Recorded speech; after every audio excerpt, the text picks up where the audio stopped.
Hello everyone, this is Surabhi. Welcome to study hacks. कैसे हो सब? आई होप आप लोग सब ठीक हैं, अपनी स्टडी को अच्छे तरीके से कवर अप कर रहे हैं।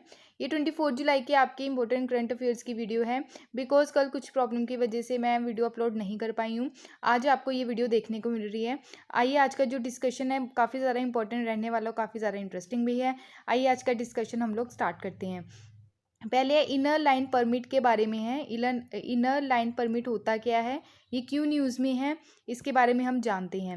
अभी हाल ही में हुआ क्या है, गुवाहाटी जो हाई कोर्ट है उसने क्या है, अरुणाचल प्रदेश जो गवर्नमेंट थी उनकी एक नोटिफिकेशन पर क्या लगा दी है, रोक लगा दी है। जिसमें कहा गया था कि अगर काम के लिए राज्य में या स्टेट में अगर एंट्री करनी है तो उसके लिए अस्थाई परमिट यानी कि परमिट लेना, टेम्परेरी परमिट लेना ज़रूरी है। ठीक है, उन लोगों के लिए ये सब चीज़ें जारी की जाएंगी, इशू की जाएंगी जिनको कोविड-19 के खिलाफ यानी कि वैक्सीन लगाया गया है। ठीक है, तो उनको ही ये एंट्री अलाउ की जाएगी। ठीक है, इनर लाइन परमिट ये आपको बताया टेम्परेरी परमिट के लिए अगर डेवलपमेंट या किसी पर्सन को ये वैक्सीन लगी है, ठीक है, तो उसी को ही क्या किया जाएगा, एंटर करने के लिए दिया जाएगा राज्य में। ये जो नोटिफिकेशन था इसलिए रोक लगाई है गुवाहाटी हाई कोर्ट ने, बिकॉज ये जो नोटिफिकेशन है ये डिस्क्रिमिनेट करता है बिटवीन वैक्सीनेटेड और अनवैक्सीनेटेड जो पर्सन है उनके बीच में, ये भेदभाव करने की कोशिश करता है और ये वायलेट करता है हमारे जो फंडामेंटल राइट्स हैं। फंडामेंटल राइट्स कितने हैं टोटल? फंडामेंटल राइट्स जो हैं वो हमारे संविधान में पार्ट 3 में देखने को मिलते हैं।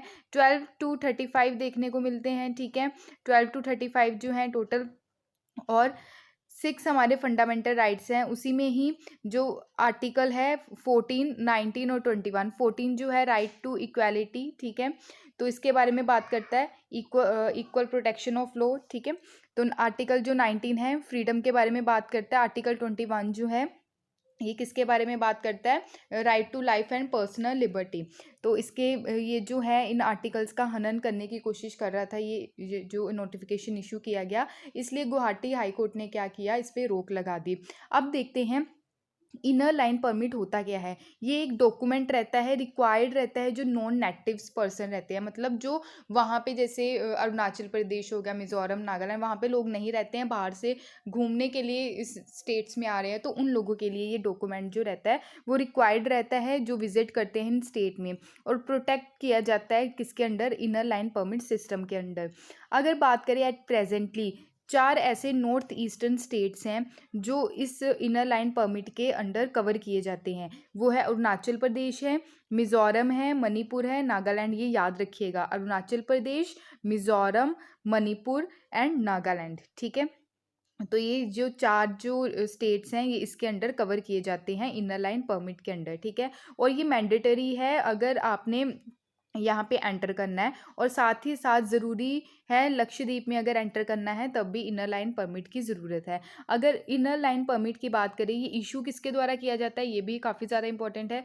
सेंट्रल गवर्नमेंट के द्वारा नहीं किया जाता, ये स्टेट गवर्नमेंट के द्वारा किया जाता है, और अवेल करता है बोथ अप्लाइंग, यानी कि आप ऑनलाइन अप्लाई कर सकते हो या ऑफलाइन भी कर सकते हो। ठीक है, तो ये सारी चीज़ें देखने को मिलती हैं। इनर लाइन परमिट जो है ओनली वैलिड है फॉर डोमेस्टिक टूरिस्ट के लिए, यानी कि हमारी कंट्री, जैसे आप कहाँ पे रहते हो, उत्तर प्रदेश में रहते हो, ठीक है, तो आपने नॉर्थ ईस्ट स्टेट में घूमने जाना है, अरुणाचल प्रदेश में घूमने जाना है, ठीक है, तो आपके लिए ये एप्लीकेबल है। अगर फॉरनर कोई हमारी कंट्री में आया है तो उसके लिए एप्लीकेबल नहीं है, उसके लिए अलग चीज़ें हैं, अलग प्रोविजंस है, वो भी हम देखेंगे। ठीक है, इनर लाइन परमिट जो है इसका एक्सटेंशन जो हुआ बंगाल ईस्ट फॉरिएंटल रेगुलेशन जो एक्ट था 1973 का, तब ये लाया गया जब ब्रिटिश ने ऑक्यूपाई कर लिया था नॉर्थ ईस्ट के एरिया को, कॉलोनाइज करना स्टार्ट कर दिया था, एक्सप्लॉइटिंग करना स्टार्ट कर दिया था इस रीजन को, यहाँ के जो रिसोर्सेज थे उस पर अपना कब्जा, अपना हक जमाना शुरू कर दिया था ताकि इकोनॉमिक जो बेनिफिट है वो हो सके।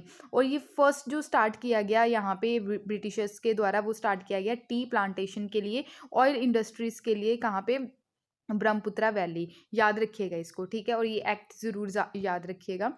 अब है, एक तो हमने पढ़ लिया इनर लाइन परमिट, ठीक है, वो किसके लिए है, डोमेस्टिक पर्सन, यानी कि जो हमारे इंडियन सिटीजन्स हैं उनके लिए।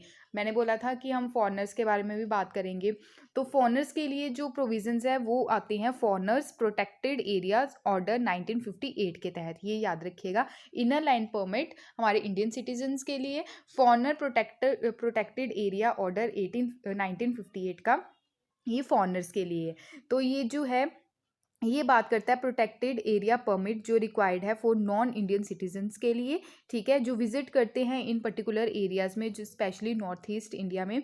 इंडियन सिटीजन जो हैं हु आर नॉट रेजिडेंट, ठीक है, इन दिस एरिया, तो उनके लिए क्या है, इनर लाइन परमिट है। ये पहले आपको समझा दिया, ठीक है। इनर लाइन परमिट जो है वो ईजियर मतलब सिग्निफिकेंट करना ईजीली है, ठीक है, हम ईजिली प्राप्त कर सकते हैं।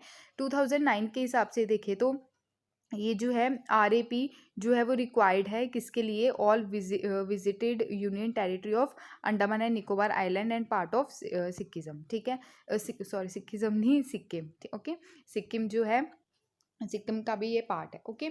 आई होप आपको इतनी चीज़ क्लियर हुई होगी। नेक्स्ट चलते हैं। यहाँ पे आप देख सकते हैं अरुणाचल प्रदेश, नागालैंड, मणिपुर, मिजोरम के लिए ये इनर लाइन परमिट एप्लीकेबल है, ओके। अरुणाचल प्रदेश जो है इंटायर स्टेट ऑफ, ठीक है, इनर लाइन परमिट, नागालैंड भी, त्रिपुरा, मेघालय, असम, ठीक है। तो ये जो हैं शेड्यूल जो हमने पढ़े थे 12 शेड्यूल्स हैं, ठीक है, उसमें हमने शेड्यूल 6 के बारे में भी बात की थी, उसमें जो मैंने आपको बताई भी थी शेड्यूल की वीडियो आप ज़रूर देख लीजिए। उसमें मैंने एक ट्रिक बताई थी, ATM में मनी नहीं है, ठीक है, ATM में मनी नहीं है, ओके। तो इसमें क्या है, देखो ये कुछ ऐसे स्टेट्स हैं जहाँ पे अलग से ये प्रोटेक्शन देखने को मिलती है जो 6th शेड्यूल में रखे गए हैं, जैसे असम, त्रिपुरा, मेघालय, मिज़ोरम, ठीक है। तो मणिपुर इसमें नहीं है, ओके। तो त्रिपुरा, मेघालय जो हैं ये ऑल्सो पार्ट है किसका, 6th शेड्यूल का, ठीक है। तो ये भी चीज़ आप लोग याद रखिएगा। शेड्यूल से रिलेटेड ऑलरेडी वीडियो है आपकी, प्लीज़ उसको जाके देख लीजिएगा, बहुत ही ज़्यादा इंपॉर्टेंट है, ठीक है। नेक्स्ट चलते हैं। नेक्स्ट काफ़ी इम्पोर्टेंट है ये जो आपको प्लास्टिक जो वेस्ट देखने को मिलता है, इसके कारण क्या रहता है, जो लाइफ बिलो वाटर है उस पर काफ़ी ज़्यादा हार्मफुल देखने को मिलता है, उनकी लाइफ काफ़ी स्पॉयल हो जाती है जो जीव जंतु रहते हैं, ठीक है। तो इसी के बारे में अभी न्यूज़ है। वेरियस जो स्ट्रेचेस देखने को मिले, गंगा में पोल्यूशन काफ़ी देखने को मिला विद माइक्रो प्लास्टिक। ये माइक्रो प्लास्टिक रहते हैं, माइक्रो का मतलब छोटे छोटे जो प्लास्टिक, ये जो टूटे फूटे जो रहते हैं ना चीज़ें, ठीक है, तो इसको माइक्रो प्लास्टिक बोला जाता है, ठीक है। ये काफ़ी ज़्यादा हानिकारक रहते हैं, ह्यूमंस के लिए भी रहते हैं, एनिमल्स के लिए तो रहते ही रहते हैं, ठीक है। तो आइए देखते हैं क्या क्या प्रोविजंस हैं। तो माइक्रो प्लास्टिक जो है वो गंगा रिवर में देखने को मिले, रिसेंटली ही ये स्टडी की गई। हाईएस्ट कंसंट्रेशन देखने को मिला किसका, प्लास्टिक का, प्लास्टिक की मात्रा काफ़ी ज़्यादा पाई गई, कहाँ पे, वाराणसी, ठीक है, वहाँ पे सिंगल यूज़ जो प्लास्टिक है वो सारी चीज़ें देखने को मिली। और सेकेंडरी की अगर बात करें तो प्लास्टिक प्रोडक्ट काफ़ी पाए गए रिवर में। माइक्रो प्लास्टिक होते क्या हैं, ये सिंथेटिक सॉलिड पार्टिकल्स होते हैं। इनका जो साइज़ रहता है 1 माइक्रोमीटर रहता है, 1 माइक्रोमीटर टू 5 मिलीमीटर तक, ठीक है। तो ये क्या है, इनसॉल्युबल इन नेचर है। इनसॉल्युबल यानी कि घुलने योग्य चीज़ें नहीं हैं, ठीक है। सॉल्युबल रहता है कि घुलने योग्य चीज़ें, और इनसॉल्युबल को हेट्रोजीनियस भी बोलते हैं, और सॉल्युबल को होमोजीनियस, ठीक है। तो ये इनसॉल्युबल इन नेचर है। रीज़न क्या है इसका, कि अनट्रीटेड सीवेज देखने को मिलता है मैनी अलग अलग सिटीज़ में, ठीक है। तो रिवर्स जो हैं वो सही तरीके से क्या है, फ्लो नहीं कर पाती हैं जब अनट्रीटेड सीवेज होता है।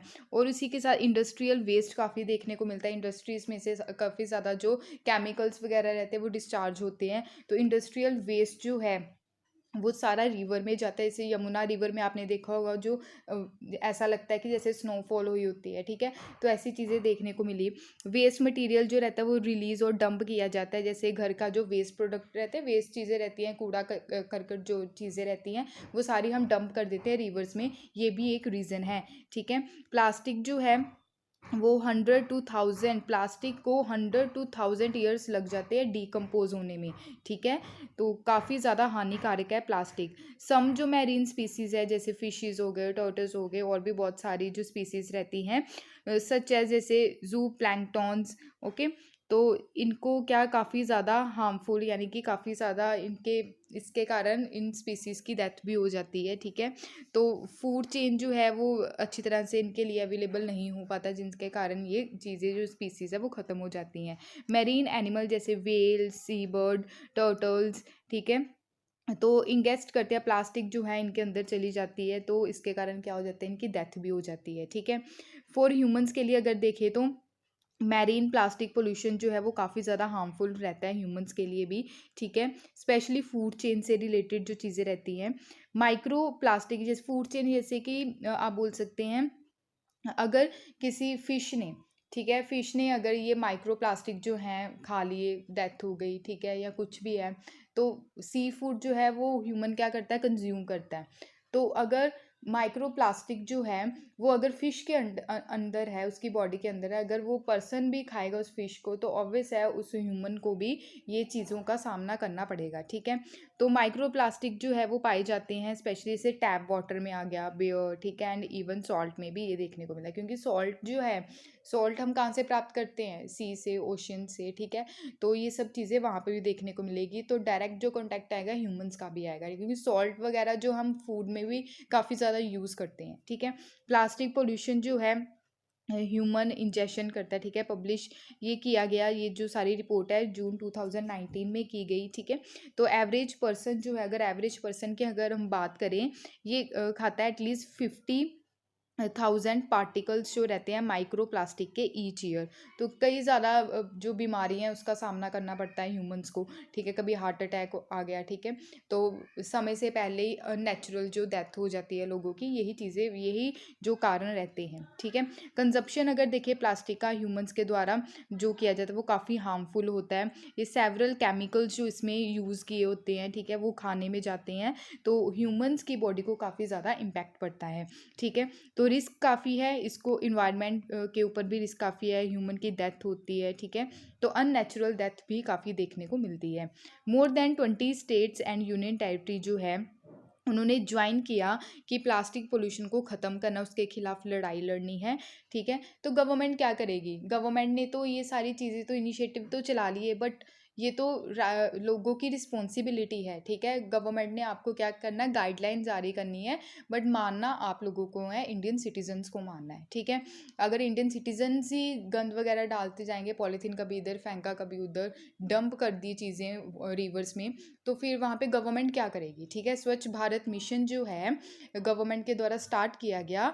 ठीक है, स्टार्ट तो किया गया गवर्नमेंट के द्वारा, गवर्नमेंट अकेले क्या करे जब तक इंडियन सिटीजन्स नहीं मिलके काम करेंगे। ठीक है, तो ये हम लोगों की भी रिस्पॉन्सिबिलिटी है कि हम आसपास वाला एरिया साफ़ रखें, और साथ ही साथ जैसे रिवर्स में, लेक्स में, ठीक है, तो ये पॉलीथीन वगैरह, प्लास्टिक वगैरह ये ना फेंके। ठीक है, तो ये काफ़ी ज़्यादा इंपॉर्टेंट चीज़ें हैं। अनाउंस किया गया कि बैन करना है single use plastic. Single use plastic क्या होता है, जैसे आपने कोल्ड ड्रिंक का कप लिया, ठीक है, कोल्ड ड्रिंक पी, फेंक दिया, स्ट्रॉ हो गई, कोल्ड ड्रिंक को पीने के लिए स्ट्रॉ जो रहती है वो भी सिंगल यूज़ प्लास्टिक में आती है। ठीक है, तो आपने वो स्ट्रॉ यूज़ की, फेंक दी। ठीक है, तो ऐसा नहीं होना चाहिए। सच है, जैसे कैरी बैग्स हो गए, कप्स हो गए, प्लेट्स हो गई, कटली, स्ट्रॉज हो गए, ठीक है, थर्मोकोल प्रोडक्ट्स जो हो गए। ठीक है, थर्मोकोल जो प्रोडक्ट है उसको अगर आप जलाओगे ना, काफ़ी ज़्यादा हार्मफुल क्या होती है, गैसेस निकलती हैं। इंडिया जो है उसके द्वारा जीता गया global acclaim beat plastic pollution, जो इससे रिलेटेड, इसके खिलाफ हम लड़े। ठीक है, तो ये यानी कि प्लेज लिया गया कि हम एलिमिनेट करेंगे सिंगल यूज़ प्लास्टिक को 2020 तक।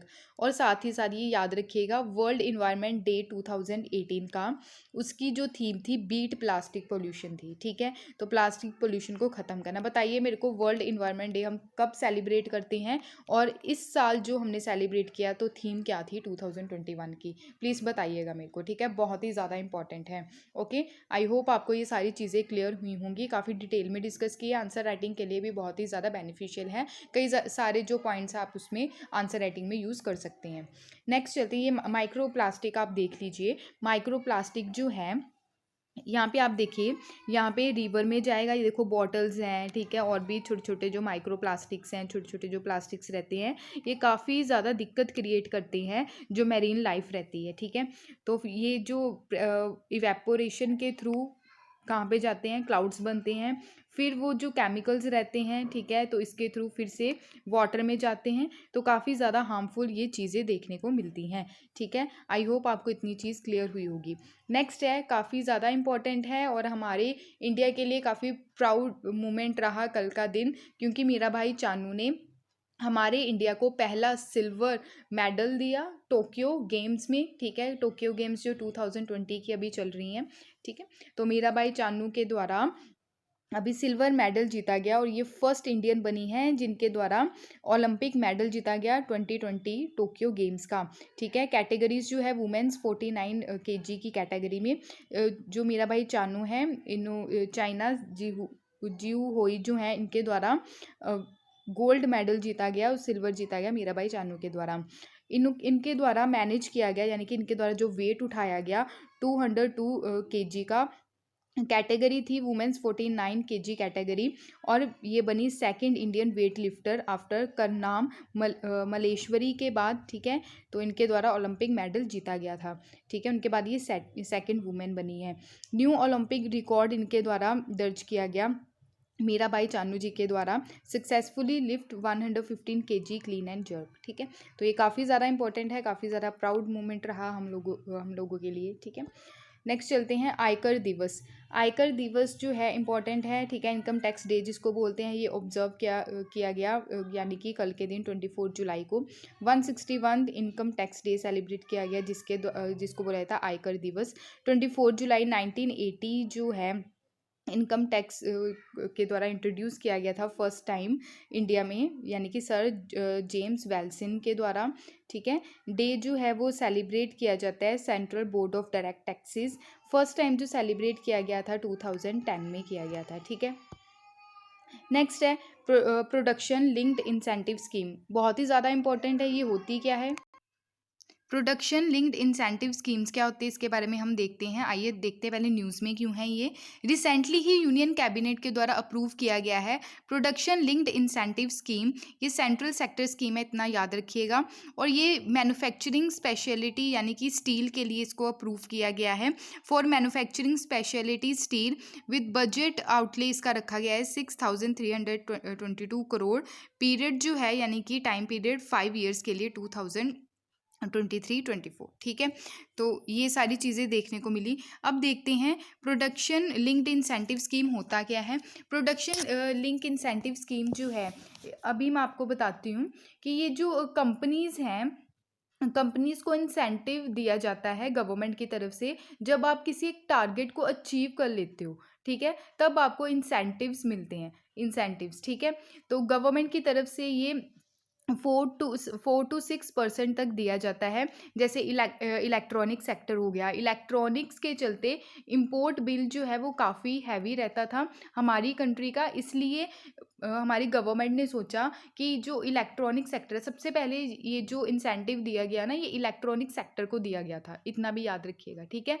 तो सबसे पहले इलेक्ट्रॉनिक सेक्टर को, ताकि जो इम्पोर्ट बिल है वो जो हैवी देखने को मिलता है वो कम हो सके, एक्सपोर्ट हम ज़्यादा कर सके, ठीक है, ताकि हमारी जो डिपेंडेंसी है अनदर कंट्रीज़ में वो कम हो सके। गवर्नमेंट की अगर बात करें तो गवर्नमेंट आपका क्या करती है, ईयर बाय ईयर का प्लान देखती है, ठीक है। This scheme for both foreign and Indian companies के लिए, दोनों के लिए है ये, ठीक है। ओनली इंडिया में रजिस्टर करना ज़रूरी है, ये भी बात याद रखिएगा। ये एक या मल्टीपल लोकेशन में मैन्युफैक्चर कर सकते हैं, ठीक है। तो बेस ईयर जो है इसका रखा गया है, याद रखिएगा, बेस ईयर जो है वो 1920 रखा गया, 2019 और 20 का रखा गया है, ठीक है। तो स्टार्ट जो किया गया 2020 में किया गया। Also applicable on assembly testing marking और पैकेजिंग के लिए ये एप्लीकेबल है, ठीक है। तो आइए देखते हैं आगे। ऑर्डर जो है बूस्ट करने के लिए डोमेस्टिक मैन्युफैक्चरिंग, ये भी याद रखिएगा, ये डोमेस्टिक मैन्युफैक्चरिंग के लिए है। कट डाउन किया जाता है इम्पोर्ट बिल, ये अभी मैंने आपको समझाया कि जो है इम्पोर्ट बिल काफ़ी हैवी देखने को मिलता था, उसको कम करने के लिए ये स्कीम लाई गई है। सेंट्रल गवर्नमेंट ने इसको 2020 में इंट्रोड्यूस किया था, ठीक है। बेस ईयर याद रखिएगा 19 और 20।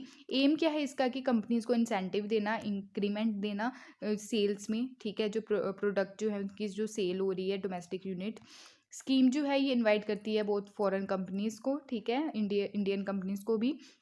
ऑल्सो एम है कि इनकरेज करना जो लोकल कंपनीज हैं हमारी कंट्री की, ठीक है। तो ये सेटअप की जाएगी और एक्सपेंड की जाएगी मैन्युफैक्चरिंग यूनिट के लिए।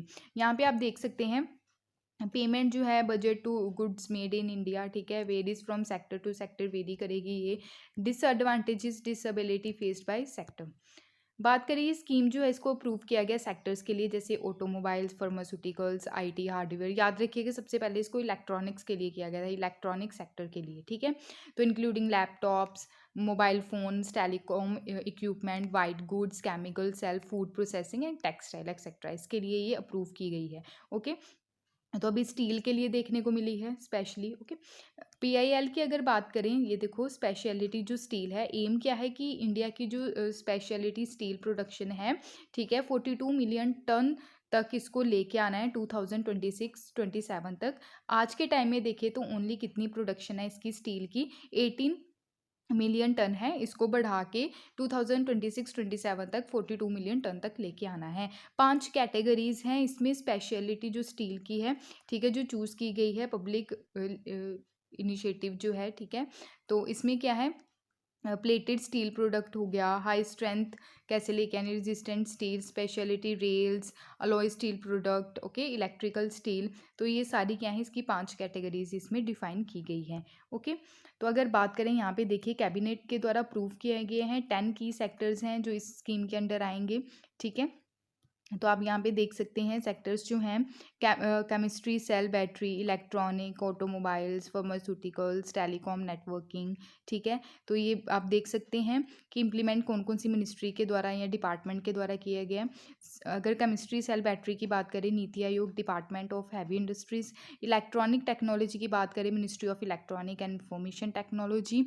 ऑटोमोबाइल्स एंड ऑटो कंपोनेंट्स की बात करें तो department of heavy industries. Pharmaceuticals, drugs यानी कि जो दवाइयाँ वगैरह रहती है, department of pharmaceuticals. Networking production की अगर बात करें, डिपार्टमेंट ऑफ टेलीकॉम। और हाँ, कल मैंने रिलेटेड टू जो मिनिस्ट्रीज़ चेंज हुई हैं, रिशफल की गई हैं, ठीक है, न्यू मिनिस्ट्रीज़ जो देखने को मिली है, उससे रिलेटेड मैंने एमसीक्यूज़ भी वहाँ पे टेलीग्राम पे अपलोड कर दिए थे, ठीक है। तो प्लीज़ उसको जाके देख लीजिएगा। वन डे एग्ज़ाम जो अभी आपके आने वाले हैं उसमें पूछे जा सकते हैं वो क्वेश्चंस, प्लीज़ आप उसको जाके एक बार देख लीजिए। ओके, प्रैक्टिस कर लीजिए ताकि भूले ना क्वेश्चंस। ओके, ये थे आज के important current affairs. I hope आपको ये सारी चीज़ें क्लियर हुई होंगी, बहुत ही ज़्यादा इंपॉर्टेंट चीज़ें थी, ठीक है। तो आई होप आपको ये सारी चीज़ें माइंड में क्लियर है। अगर फिर भी कोई डाउट हो इस लेक्चर से रिगार्डिंग, तो आप प्लीज़ अपने डाउट्स को क्लियर करने की कोशिश कीजिएगा, यानी कि अपने डाउट्स को ज़रूर शेयर कीजिएगा कमेंट बॉक्स में। पीडीएफ के लिए आप टेलीग्राम को ज्वाइन कर सकते हैं, ठीक है, वहाँ पे आपको पीडीएफ मिल जाएगी इस लेक्चर की। अगर आपको ये वीडियो पसंद आए तो प्लीज़ लाइक, शेयर और सब्सक्राइब ज़रूर कीजिएगा। Thank you for watching my video. जय हिंद।